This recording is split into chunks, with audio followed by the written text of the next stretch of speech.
प्रिय विद्यार्थियों, आज हम अध्ययन करेंगे मुद्रा की मांग व पूर्ति की अवधारणा। Concept of demand for money and supply of money. इससे पहले हमने मुद्रा का अर्थ, मुद्रा कौन कौन से कार्य करती है, मुद्रा के प्राथमिक कार्य, मुद्रा के सहायक कार्य, मुद्रा के गौण कार्य,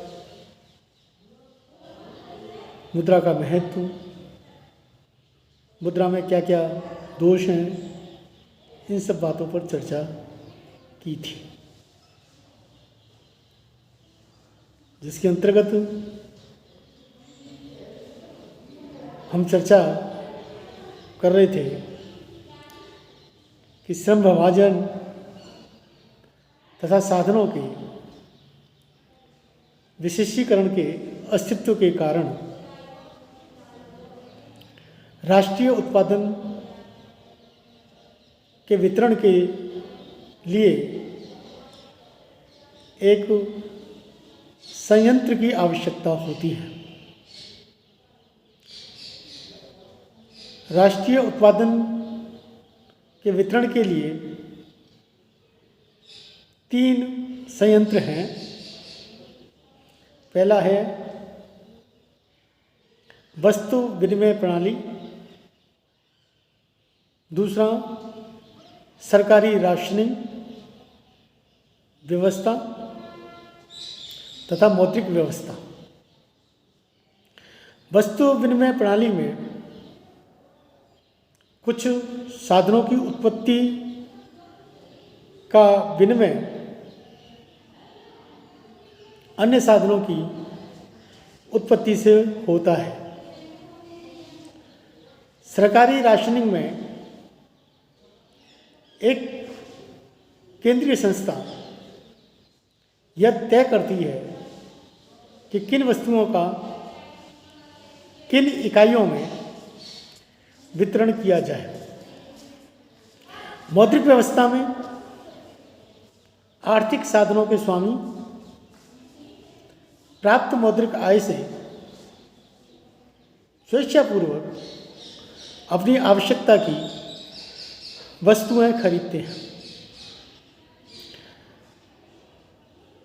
वस्तु विनिमय प्रणाली तथा सरकारी राशनिंग की कठिनाइयों के कारण आज पूरे विश्व में मौद्रिक व्यवस्था ही लागू है। मौद्रिक व्यवस्था में मुद्रा विनिमय का माध्यम, लेखे की इकाई,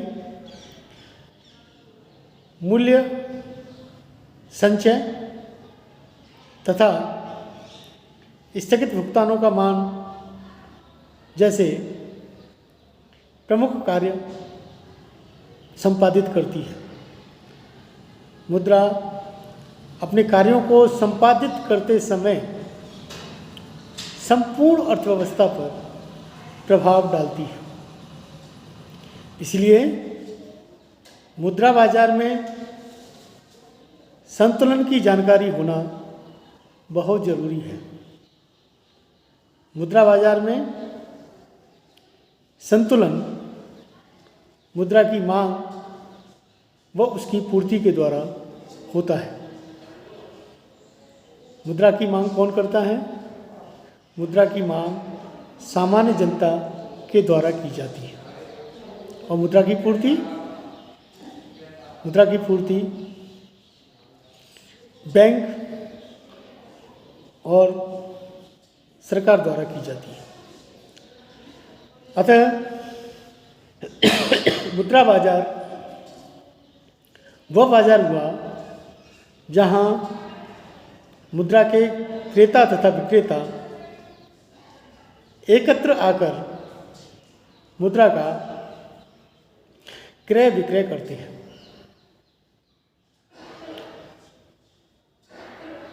हम मुद्रा की मांग और मुद्रा की पूर्ति पर विस्तृत प्रकाश डालें, इससे पहले हम थोड़ा सा मुद्रा के विभिन्न रूप हैं उनकी चर्चा कर लें। पहला, वस्तु मुद्रा। मुद्रा बनाने के लिए